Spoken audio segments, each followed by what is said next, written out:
heard today that Senator Marco Rubio is upset about his tax credits, and so the horseplay clearly is going to continue. I mean, talk to us about what you're hearing from clients. How often are you hearing from clients not sure what on earth to do at this stage? Well, the thing is, it's really changing. In fact, I got a text right before coming out here that the rules around FIFO on the tax lots are out. So we don't know for sure. And the scary thing is, by the time we know, there's not going to be much time left to plan this year. So are any of your clients making moves right now, or are they just sitting tight waiting to hear the final version? No, they are going ahead and making moves just because there won't be much time at the end of the year. So what are they doing? A couple of things. So not knowing what's going to happen with the FIFO rules, people are going ahead and protecting those tax losses that they might not be able to take if the FIFO rules were in place. We're seeing that. We're seeing people go ahead and accelerate some of their charitable contributions, particularly if they were going to use stock. And if the FIFO rules were in place, they might not be able to select the stocks that were going into the charitable contributions.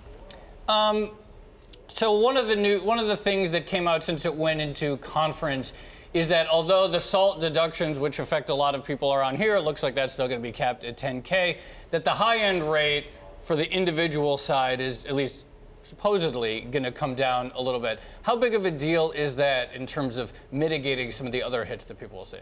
I always say there are two sides of the coin. There are rates and there's taxable income. So rates going from 39.6 down to 37 is not that big of a deal. The point at which somebody goes into that top rate is going higher. So that's a good thing. But they are losing a lot of their deductions. So while a lot of people say this is a great tax bill for the wealthy, I don't see it that way. Is the softening of the blow, though, a fair assessment of seeing that top rate of tax come down? Because clearly the GOP are going to get a lot of pushback here exactly on that point, that this is a tax cut for the rich. But net, the wealthy people that you speak to say, OK, well, I see that they're trying to offset the loss of deductions, particularly like the state and local tax deductions. Well, since that's so new, it just came out at the end of the day yesterday. I really haven't heard from anybody saying that they feel a whole lot better about it. Funny that. So talk a little bit about someone who is planning on making some big decisions but doesn't know where to go. If you're considering buying a second home, what would you advise? Only if you pay cash, only if you can get the mortgage below, I don't know, $750,000, avoid the SALT states? I mean, how do you proceed?